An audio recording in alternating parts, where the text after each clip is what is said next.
Bonjour, mon nom est Sylvain Robert.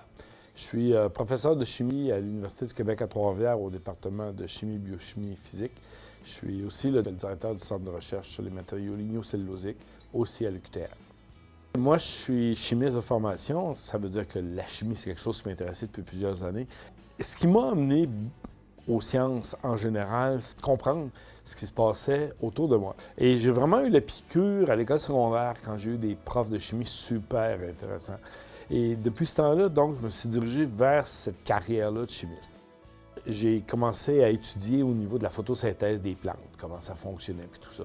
Puis de fil en aiguille, je me suis intéressé à toute la chimie avec la lumière, donc ce qu'on appelle la photochimie. Puis ça m'a amené dans le domaine des pâtes et papiers, où j'ai étudié entre autres le jaunissement du papier. Question d'augmenter la valeur ajoutée de produits qui est très important pour l'industrie canadienne en général. Alors, si on regarde qu'est-ce que ça prend pour devenir un chimiste, en fait, ça prend de la curiosité d'une part. Il ne faut pas avoir peur des choses qu'on ne connaît pas parce que, rappelez-vous, quand le maintenant et plus tard, quand vous allez avoir une carrière, quelle qu'elle soit, il y a plein de choses que vous allez avoir appris entre les deux. Ça prend de la curiosité, ça prend de l'intérêt, puis ça prend surtout de l'ouverture d'esprit en se rappelant toujours que tout ce que vous pouvez voir, vous pouvez toujours vous en servir plus tard et c'est important. Alors, il n'y a pas vraiment de secret, il ne faut pas avoir peur de travailler, puis il ne faut surtout pas avoir peur des choses qu'on ne connaît pas. Parmi les programmes qu'on a ici à l'université, il y a entre autres le baccalauréat en chimie avec le profil criminalistique. Alors, imaginez-vous pas, ce n'est pas le CSI qu'on voit à la TV où on prend une empreinte digitale puis il y a la photo du criminel immédiatement à côté. C'est un petit peu plus compliqué que ça, mais c'est encore bien plus fun que ça.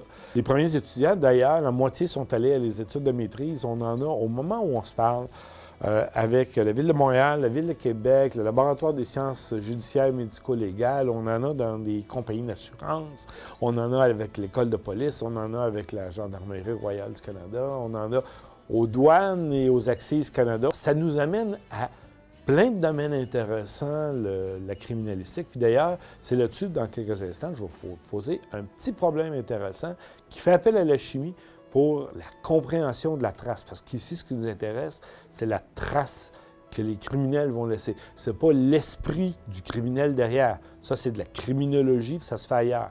Mais ici, la criminalistique, c'est la science de la découverte et de la mise en évidence des traces que les criminels vont laisser derrière eux. Alors, il faut voir que sur un lieu de crime, les gens vont laisser des empreintes digitales. Et les empreintes digitales, c'est des dépôts des substances que vous avez au niveau de la peau. On va parler de protéines, on va parler d'acides gras, puis on va parler de toutes sortes de substances qui sont sécrétées au niveau de la peau. Alors, quand vous laissez les empreintes digitales sur un lieu, bien, c'est facile de trouver les empreintes digitales sur du verre, sur du métal. C'est quasiment une photographie. Mais il y a des matériaux sur lesquels c'est beaucoup plus difficile. J'en tiens un dans mes mains. Garder les empreintes digitales sur une feuille de papier, c'est très difficile de les révéler. Les empreintes ne restent presque pas. Des matières comme ça, ou des matières comme les polymères, comme le téflon, le polytéphale, des trucs comme ça, par exemple, ça ne marche pas là. Pouvez-vous m'expliquer pourquoi?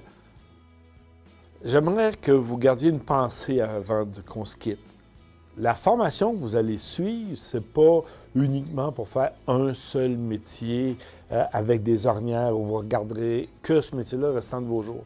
Non, ce à quoi vos formations vont vous servir, c'est une façon de penser. Comment aborder un problème? Vous allez apprendre à développer votre sens de l'observation et de cette façon-là, vous allez être capable d'aborder plein de problèmes différents dans plusieurs métiers différents. Je vous souhaite un bon succès.